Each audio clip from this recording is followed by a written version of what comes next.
Welcome to this week's episode. This will be part 1 of 2 of my interview with Sam Macarah, childhood cancer survivor, advocate, and ambassador for the St. Baldrick's Foundation. Following this episode, I urge you to check out stbaldricks.org, get all the information you can, find out how you can help, and you can share the word. And please come back next week for part 2.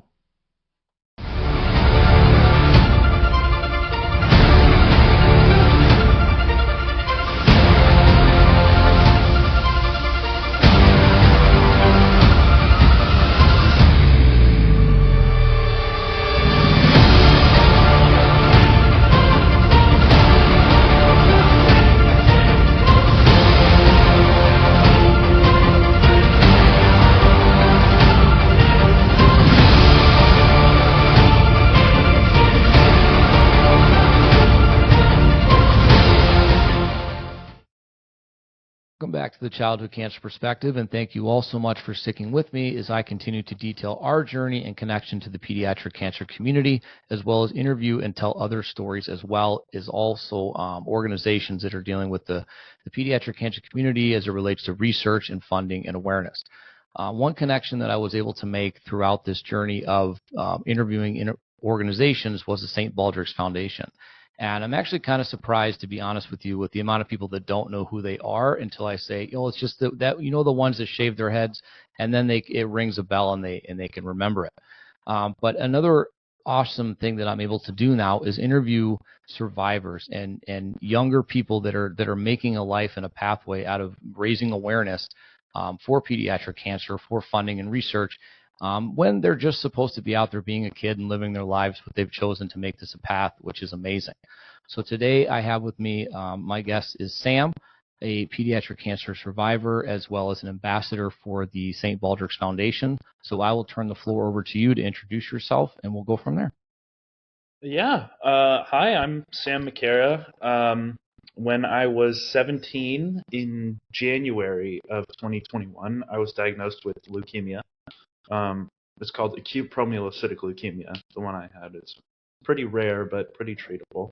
I should say about a week after I got my diagnosis, I ended up becoming paralyzed from the chest down. Due to the cancer, my blood was all messed up. I had a bleed in my spinal cord, which caused me to be paralyzed. And with my type of cancer, bleeds were pretty common, but not in your spinal cord, because that's not very good. And then for the next year, I was just doing rehab and chemo, and I did a real chemo for about a week, and then my treatment was straight arsenic for a year into my blood, 2 hours every day. So that wasn't fun either. But now that we're through it, and I'm working with St. Baldrick's again. I say again because before I ever had cancer, I was working with St. Baldrick's. I was a member of an organization called the Civil Air Patrol, which is an Air Force auxiliary cadet type deal. And they worked very closely with St. Baldrick's. My grandmother had been diagnosed with cancer, so I decided, hey, I'll go make this an event I really put a lot of work into when it comes to, in terms of Civil Air Patrol. And I shaved my head for years before I got cancer, and I raised, over $10,000 before I got cancer. And then I got cancer, and my treatment ended up being partly funded by St. Baldrick's. So there's really no way for me not to come back and help out, But yeah, that's why I'm here. I'm at school at San Diego State. I'm trying to get my pilot's license. I play in the orchestra there, so among the things I'm doing that the doctors and nurses allow me to do, or allowed me to do because they saved my life, now I'm just trying to do whatever I can to give back in any way possible. So, yeah, that's me. Well, that's amazing, and I think you undersell it because St. Baldrick's calls you a Renaissance man. They write it right here. It says musician and pilot, philanthropist, 3-time shavee, childhood cancer survivor, and ambassador. And your story is, to me, it's incredible. And my connection is our daughter was diagnosed with a brain cancer in 2020. Unfortunately, she passed away in 2021 at the age of 8 from there, we decided that advocacy was the way to go. We needed to make sure there was something happening different in this world. Because kids and, even survivors that are growing up, the after effects of treatment and things like that are not good, and the numbers aren't good, and the percentages aren't in the way that they should be. So No. I'm excited to see that, that you go through this and you turn that into something good and turn around and give back to organizations that have been, so good to you, and you felt like you've been doing such a good thing, and you have. So, congrats on getting as far as you have and what you've been able to accomplish. And here's to what you're able to do in the future. I think we're all excited to see the younger generation, honestly, really take the reins here and make a massive difference. Yeah, I mean, I'm gonna keep doing what I got to do, and I think there are a lot of people who are like me in that sense, that it's not so much a job or a chore to do this. It's something that we genuinely like to do, and it's something that's so important that we have to do it, and we have to keep doing it until there's no more cancer, which is a long while away. But the more we do, the more chances we have of that goal becoming true.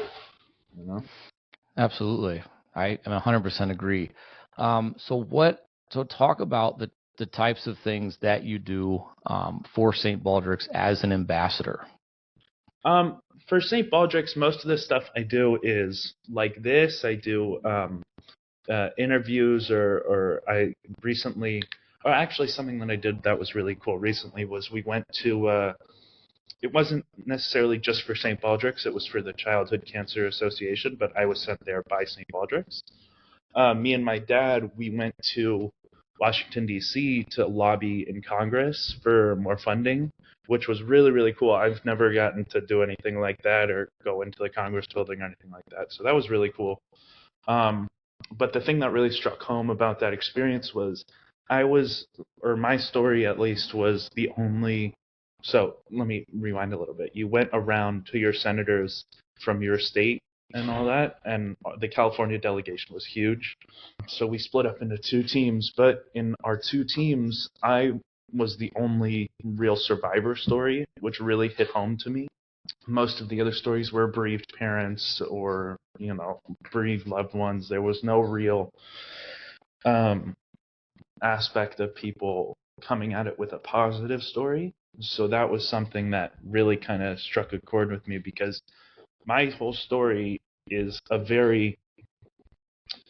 it's a very not uplifting, but it has a happy ending in a sense, and that's very rare when it comes to kids' cancer and all that stuff. So going to Washington, D.C. and asking for more money and being the only one there out of 20 people in my group who has a happy ending, and it's not, oh, my kid passed away, this cancer was untreatable, there was nothing we could do. Thinking about it like that has really made me realize how much more we need to do and how much more needs to be done. But other things I do with St. Baldrick's are that's by far the coolest and most not heartfelt is not the word. I can't think of the word, but like deep experience I've had with St. Baldrick's, and the stuff I do with them is just to. It's anything they ask, really. I mean, I do a lot of stuff for them. It's a lot of speaking and talking to people who would possibly give to the charity, or even just talking about my story. Whatever it is, I'll do it for them, because, like I said before, they've done so much for me. There's nothing I'll say no to at this point to help them out. Absolutely, yeah.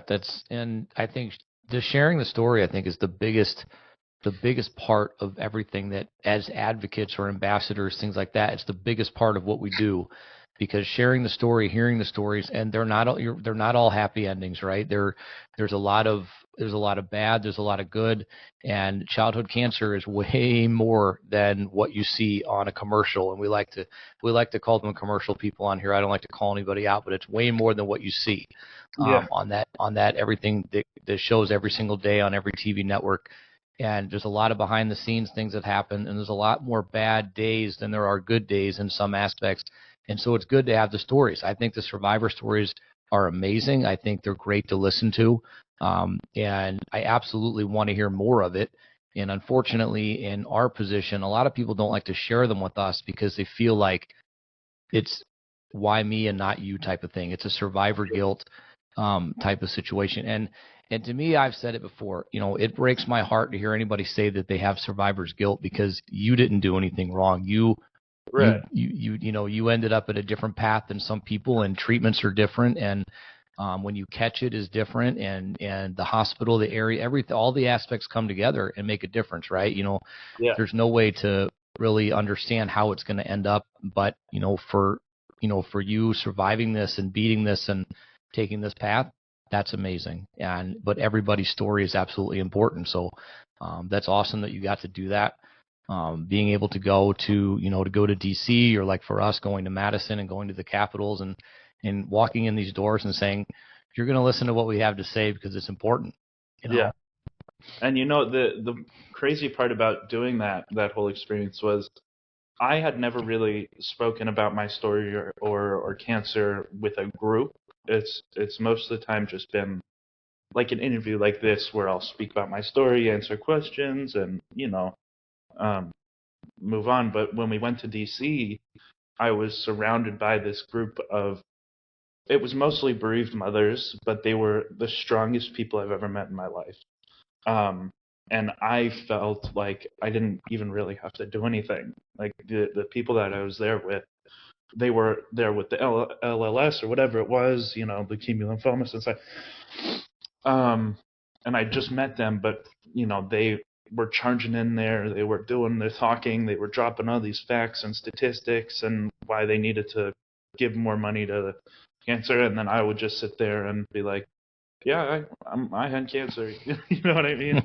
Like, so it's more so like I just was sitting there letting them do their work, and it felt weird but great, like, to see that, like I can be there to support them, and of course I have this story to tell, and my family worked hard and I worked hard to get to where I am, but seeing these people who have lost so much and fought for so much and for so much longer than I have been just kind of like boosted me even more. So yeah, it's really, after that experience especially, it's like, I'll say it again, it's so hard to say no to St. Baldrick's. Like, there's, and I also, work with other charities. St. Baldrick's is the big one, but yeah, St. Baldrick's, they're the best. And if you haven't heard of them, they're the best. There's nothing more to say about it. You know what I mean? It's St. Baldrick's. Yeah. No, they've done amazing work. Obviously, they've done some amazing things. I urge anybody that's listening to just go to their website and just read about the amazing things that they're involved in. They did the first half of my interview with Kathleen Ruddy just came out this week. Second half comes out next week, and that was an amazing experience to listen to that, and to see that there's real people behind these big organizations, right? Because we just see the name, we see the logo, but there's real people. And the reality is, not everybody that are parts of these organizations are affected personally by cancer in some way. They just have a drive to make a difference and make an impact, and it led them to here, and they're doing amazing things. So I can't say enough great things. I'm sure you can't either, about what they do and what they will continue to do in the future. So that's an incredible thing, and I'm very, I guess, hopeful. And when I see younger generations, honestly, continuing to push this way, and feeling empowered to make this opportunity, to make these changes, because we can, right? I can throw facts all day long, and I know that, like Kathleen can too. We can throw facts all day, but people get lost in that. It's hearing the real stories. It is hearing the bereaved parents, and it's hearing the survivors, and it's hearing the family, because cancer is a family diagnosis. So that brings me to other things that I was able to read and hear. It looks like at least the sister was very impactful in your recovery for you, being there for you. And I know that's, we have two older daughters that were there for our daughter as well. And the sibling impact of recovery is something that I don't think they get enough recognition. So if you want to talk about that a little bit, yeah. Absolutely. So just a little background. I have both my parents are remarried, so I have around five step siblings in total. Um, they're great. I love them all. And then I have one biological sister that my mom and dad had. Her name is Abby. She's a year and a half younger than me. She goes to UCSB. So me and her have always been very close. You know, we've gone through a divorce. Our dad was in the military for 8 years. We've always been very close. And so when I got my diagnosis, it was the height of COVID. So I couldn't have any visitors in my hospital room, except for my mom or my dad or my stepdad or my stepmom. And so about 3 weeks into my stay, like at the hospital, my stay at CHLA, about 3 weeks in, I was like completely in shock. You know, I was paralyzed. I hadn't cried. I wasn't really like thinking about anything. I was just in shock, just sitting in my bed, like pissed off, you know. Um, and I didn't really know, but my mom was able to, like 3 weeks later, my mom was able to sneak my sister up into my hospital room. And this is also a shout out to the cancer nurses on floor 4 of CHLA. They were all like, you know, we don't see it, just, make it quick.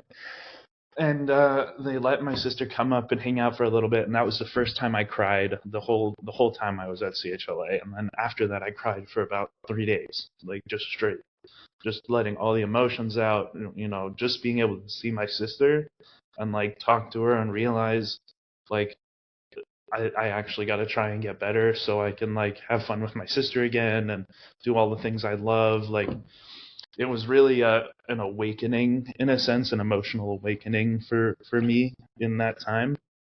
Um, and I think without that little visit, I really only saw my sister 2 or 3 times that whole year, which was rough, you know. And then after I got out of CHLA, I ended up having to go to Chicago to do rehab because there's a place called Shirley Ryan rehab facility out there, and they're incredible at rehab. You know, it's a whole hospital just for rehab. So I was there for about 2 months, still doing cancer or like arsenic infusions and all that. But the whole year, I think after the first time I saw my sister, I was able to hold on to the idea like she's there, she's still in school, she still has to go through all this, like she's, you know. And I it's hard for me to realize her experience because I was in the hospital the whole time, but you can imagine a sister who we've always been very, very close, and for out of nowhere to like her have to be at home by herself or go to school by herself, or because I used to drive with her to school every day. So that thing, you know, we went to the same high school, so to not have me there, small high school too, not like okay, I'll see you at the end of the day. Like I would see her between every class, you know. So you can only imagine to go from me not being there or me being there every day, every hour, whenever she needs me, to all of a sudden I'm almost dying in a hospital bed for a year. Like I can only imagine the mental effect it had on her, not only myself. Because a lot of the time I have fond memories from the year 2021, believe it or not. I mean, even though the whole year I was paralyzed and had cancer and I was not medically having a great year, it brought my family so close around me that there were times where I felt very comforted and safe and happy with my family. You know what I mean? So if I didn't have that support from my family and I didn't, you know, and it was a different situation, I truly believe it would be a very different outcome. And the mental side of cancer and rehab and doing all this is so much more important than people make it out to be. You know, a lot of people are convinced it's only what the doctors can do, and there's nothing else you can do, which to some extent that's true. But to another extent, if your attitude is completely negative and pessimistic, there's no chance, there's zero chance that you'll have any real shot at recovering. But if you just try and keep a positive positive attitude, and you realize I have my family around me. I've done everything I can. Let's just ride it out. You know what I mean? Mhm. Um, it can change the game. It can really change the game. So I don't know. That switch for me when I saw my sister, I'm convinced it's one of the main reasons I'm healed and walking and flying and in college and living my life.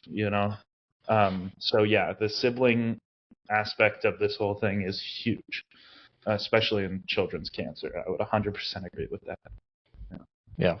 Yeah, it's an unbelievable thing that I don't think that too many people understand. That mental side of what you're going through and what your family is going through, seeing you go through it, we're all living it 24/7, right? One of the biggest things that I say is someone will say, do you feel like you're smarter than the doctors? I don't feel like I'm smarter in a book sense, but at the same time, I don't get to clock out at the end of the day, right? And your family didn't get to clock out at the end of the day.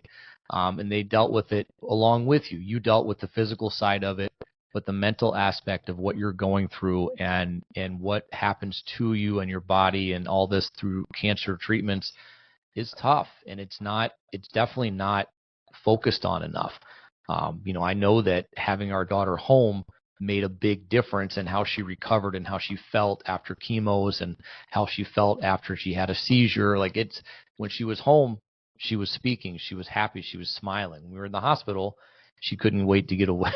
We were in there together for 52 days. I'm done with this. I love you, Dad, but I'm done. I want to get away from you. And Yeah. it's one of those things where having that family all together and having your siblings, and they're younger and they're closer to your age, a year and a half is very close. Um, it makes the world of difference. And I think environment is almost a better treatment sometimes than chemo, than being whatever you have to. It's almost a better treatment.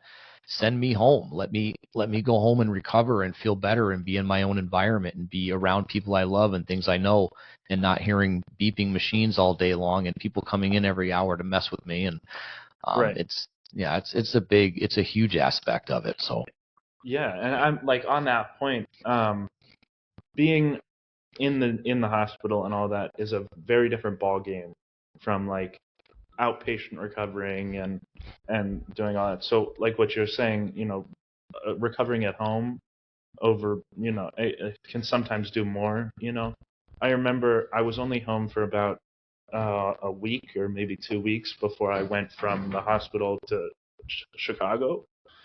Um, and one of my most profound memories from that time was just sitting in my backyard, and everybody was here to welcome me back, and it was like the party. I said hi to everyone already, blah blah blah, and I was just sitting in the backyard. Everybody was mingling, talking to each other, and I was just sitting there observing my family, in my backyard, and it was such a like profound and like beautiful moment for me, you know. Um, and just to have that after being in the hospital for 3 months, I wasn't even allowed to go outside because it was COVID. So I had to stay either in my room or in the rehab room or back in my hospital room. I couldn't go down into the garden. I couldn't do whatever. I was stuck there. So to just be able to sit in my backyard and look at my family, like I wasn't talking to anybody. I wasn't doing chemo. I wasn't recovering, but I felt like, oh, okay, like I feel good. Like I feel better. You know what I mean? So I like while you were talking about that, I was like, yeah, that really makes sense to me. That's 100% accurate. So yeah, I just wanted to share that little story.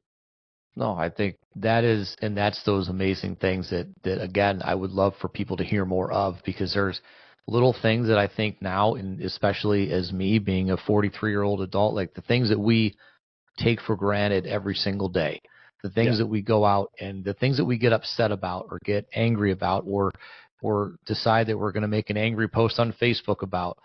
All Hmm. these things are insignificant in life when you really look at what people are dealing with on a daily basis. And no matter where you are in your life, no matter what you're doing in your day, there's always someone near you that's going through the worst time of their life. And that's part of just being good to people. Just be nice to Yeah. people. And just, you know what, take in everything. Don't take for granted little things like just sitting and just observing, because not everybody has that chance to continue to do that.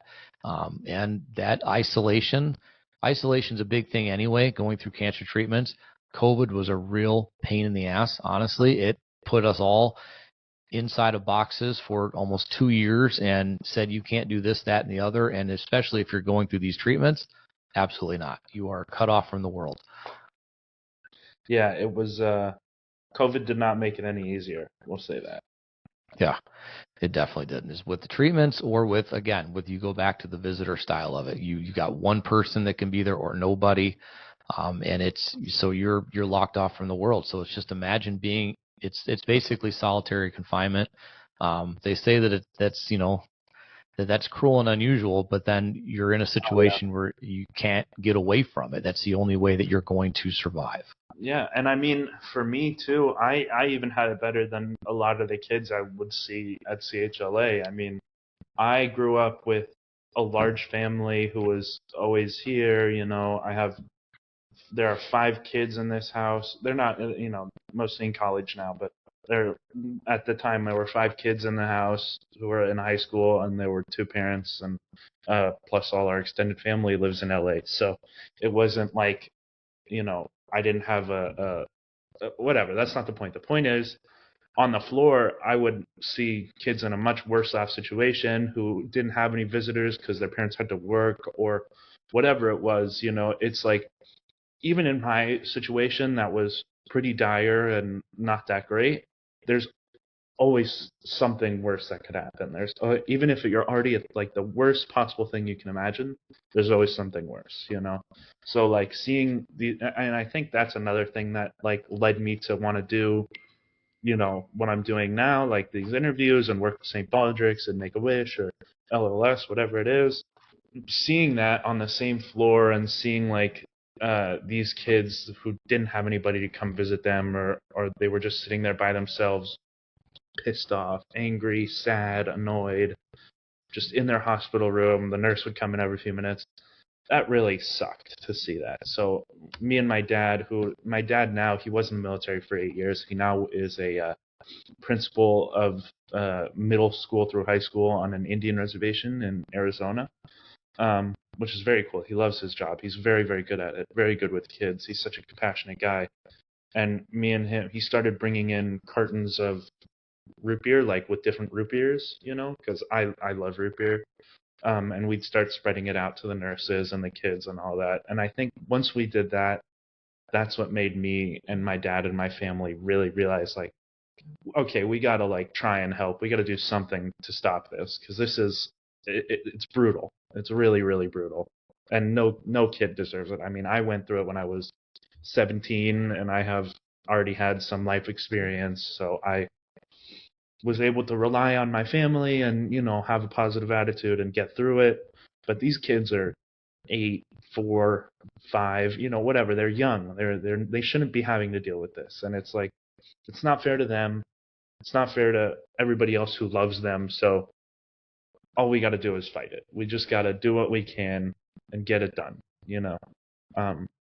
But yeah, that was really tough to see. Being there in the hospital, on the cancer ward at Children's Hospital. It's a tough sight. Yeah, and I kind of say, at times that not many people growing up, whether you're, young, whatever, even adults these days, you go into the hospital, and a lot of us, I think, are blind to the fact that 4, 7 floors, whatever, up above you, there is a whole floor of kids that are fighting for their lives up there, and you don't even know. You're in there getting stitches, or you whatever, something's happening. You have no idea what's going up there. And for us to be on that 7th floor in Milwaukee and walk around, and all those rooms look like fish bowls, and they're surrounded. You've got kids in there of all ages, with heads shaved, and you can tell that they just had surgeries and all this thing, and you're just like, why is this a thing? Why is this even, something that's so prevalent? Why do we have so many kids that are fighting this disease? Why don't we understand more? And it's kind of the same route. Seeing all of that really sparked it, and seeing our daughter go through it, it sparked us to say, this can't continue like this. We have to do something. And to be honest with you, I love being told no. I love being told you're not loud enough and you're not pushy enough for this stuff, because that just makes me want to fight harder. And find other outlets, find other people, and find allies, and continue to build this army to the point where at some point you're going to have no choice but to listen to what we're saying, and we're going to eliminate this because we don't want to be around anymore. We don't we have a nonprofit. I would love to go out of business. I would think St. Baldrick's would say, we'd love to go out of business right now because you don't need us anymore. Right. So it takes families like ours. I love the fact that, I don't love the fact that that's kind of what sparked it, but I love that you decided to turn what you were going through into something amazing. And I think it's commendable for people that are going through it to decide that they want to be a part of it, because there are two ways that families deal with this, and neither one is wrong. One is that you take that path. The other is that you kind of blend into the background and either pretend like it didn't happen or just don't want it to be part of your life anymore. And so I'm glad to see that there's other people that are willing to jump in the fire, really, and try to make a difference.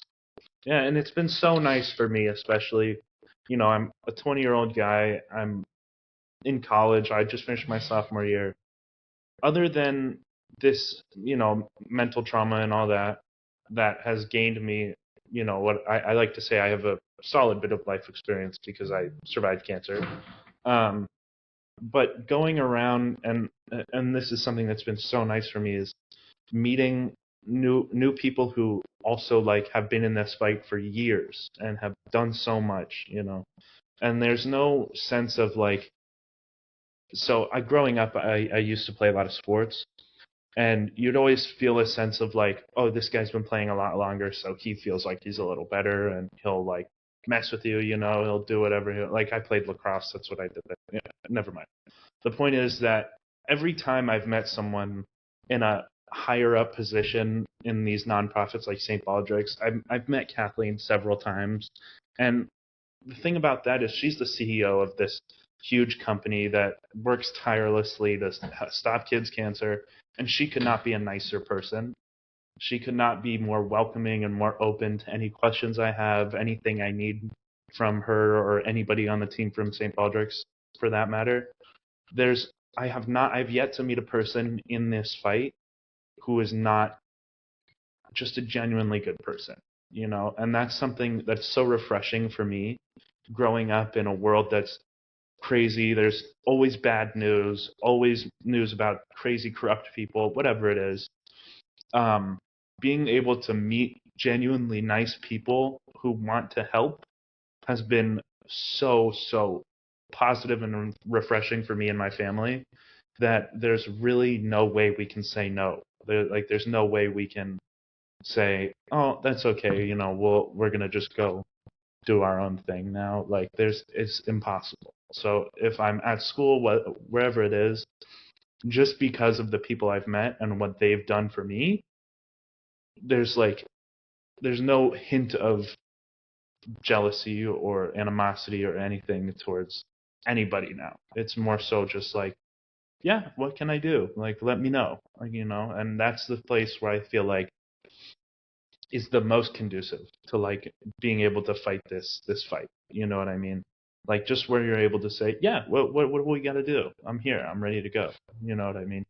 So, yeah, and that's what every single person I've met in this field is like. And, you don't meet a lot of those people outside of raising money for kids' cancer. You know what I'm saying? These people are just gung-ho, ready to be good people. And that's so rare nowadays.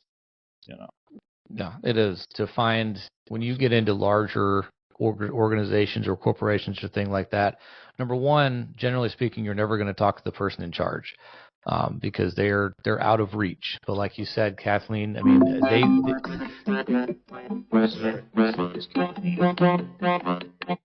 go. Sorry about that. Nope, they're fine. Kathleen was extremely open and honest with me, and it was a really refreshing conversation to have with just a person. Yes, you're the CEO of an organization, but that's not how it came off. It was just You know what I mean? And so you don't really get to meet a lot of organizations like that. And so, yeah, I haven't really met any people that I've disliked in this community. There's, you meet people that maybe you butt heads with because you're after the same thing and we should work together, but it's never been anything, outside of that. And you get, like I said, you get to meet to the people that are actually running these organizations. And if you go to events like CureFest, you can meet hundreds of organizations and CEOs and founders and survivors and families, and the connections are incredible. And they're all people that are there for the same reason, fighting the same fight, maybe just doing it a little differently. And a lot of times you're able to collaborate and be even louder, which is great. So St. Baldrick's is, like I said, they reached out to me. I've been in contact with them, and it's been pleasant ever since. There's been no issues, and I love being able to kind of bounce ideas and continue to work together and hopefully continue to collaborate to make a difference, or at least spread each other's messages and stories out there. Yeah, absolutely. And like anytime I meet somebody in this field, or I like to say, it's not actually a job, but as an ambassador, I like to just say, like, in this job, it's easier because it sounds more official. But it's nothing like that. But I like to say, like, whenever I meet somebody in this job, it's always such a pleasure. It doesn't matter what I'm doing, an interview, or if I'm just showing up to talk at a house. Or there was one time where they had me go to a streaming like place, like on Twitch, and like stream with this one streamer, which was a lot of fun. But so it's like anytime I get to meet people through this, it's rare that I don't keep in contact and like keep working with them, keep doing whatever I can to help them as well as St. Baldrick's. And that's just because, like I said, I meet people that are genuinely nice, and in my everyday life and in in the field I want to apply to be, I want to be a pilot and all that, and I already know a lot about that field. I already fly a bunch, so a lot of the people I meet there are very nice, but they're not, you know what I'm saying. So it's hard to explain, but it's just this sense of like, these people want to help, and I know they do, and so do I. So why not be friends and like keep working together? Yeah, absolutely. I hope we work together again, or anytime you need anything, you can reach out. I'm always ready to go, because I don't have a podcast. I don't have a blog. So anytime somebody wants me to come help or come talk or come just do anything, I'm excited, because I don't have a platform of my own to use or to spread my story or my advice to survivors or whatever it is. So yeah, anytime I'll be here. Yeah. Well, that's perfect, because for me and for our organization and group, we use social media a lot. So that is, social media can be a real bear, but it could also be, and it's an amazing tool also to get your story, to get your message out there, to connect with people. Honestly, I've been able to connect with politicians easier through social media than I have through emailing their office or calling. I can search and find you with no problem and get in touch with you that way.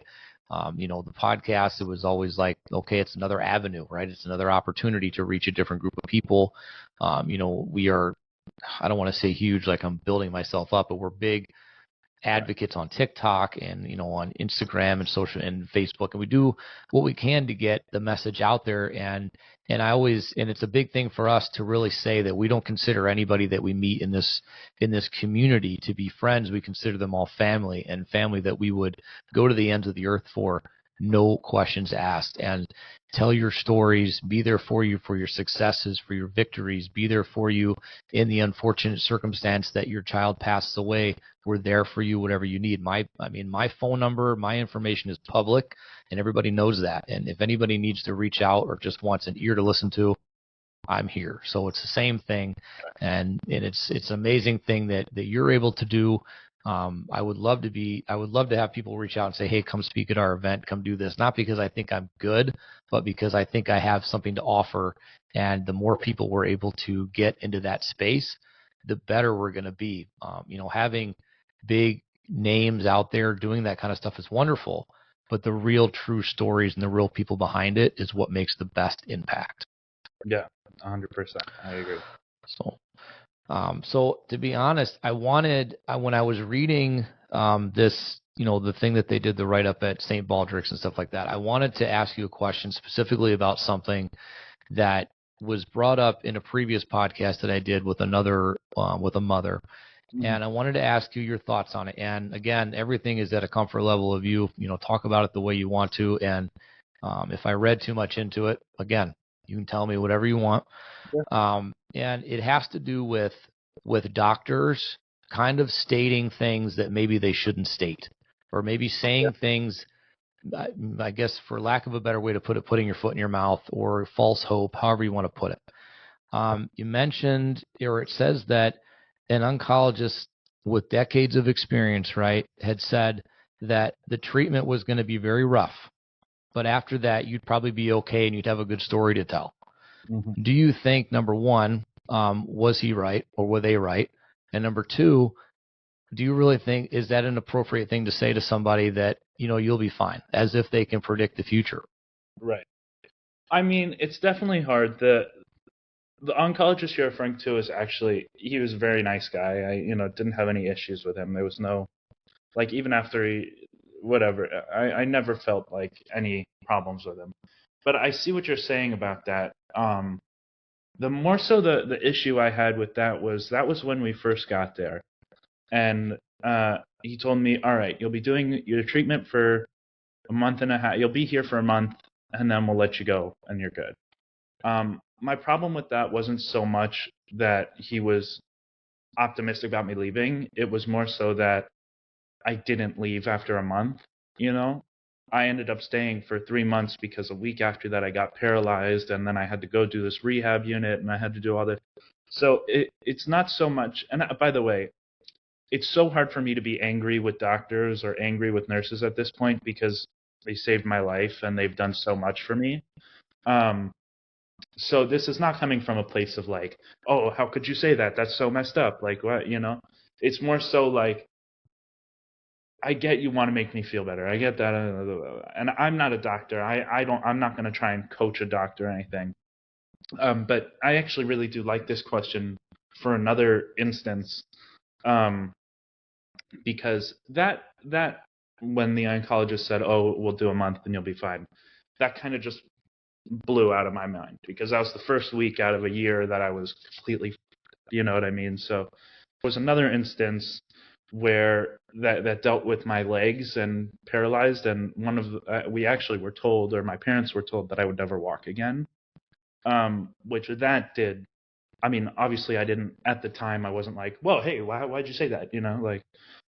But looking back on it, now that I am walking and I've worked very hard to be able to walk, I don't think that was appropriate, in the sense that the doctor that told us that I would never walk again or whatever it was, he was a resident. It wasn't his call. But other than those two, and then the head neurosurgeon, Dr. Durham, who's an angel, like, she's the best person of all time. She'll never admit it, but she's the best person of all time. She came in at like 6 a.m. on a random Tuesday after a week of being in the ICU, and she was like, "We're going now. Like, we got to do this surgery to give him a chance." So it's, other than that, those two instances. Honestly, I also got very lucky. I went to Children's Hospital Los Angeles, and that hospital is incredible, and their staff is incredible, and the nurses and doctors, they're all amazing human beings.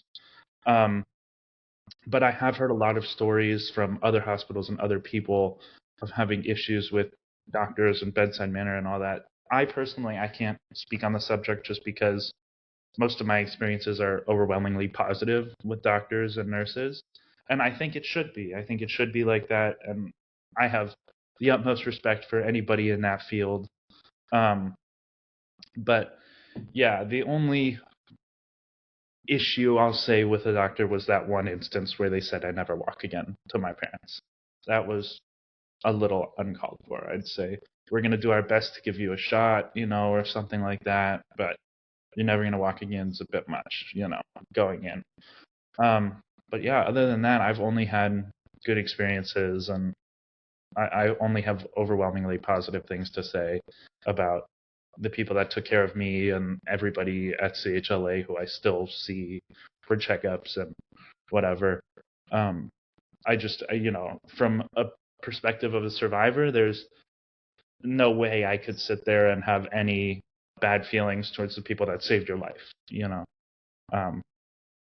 So yeah, I mean, that's really my only knowledge on that topic.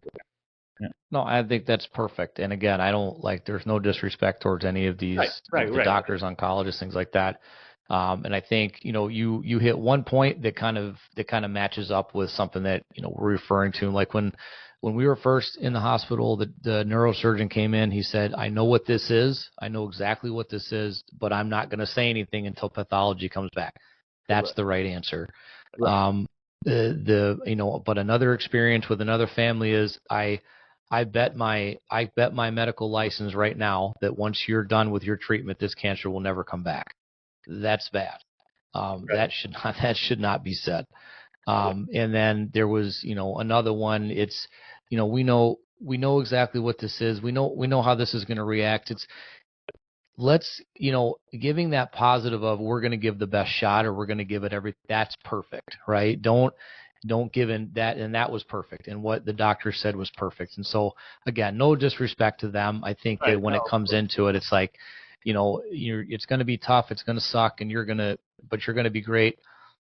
I don't know. It's iffy for me, but I'm glad that you have a solid, positive experience and you don't hold any negative grudge.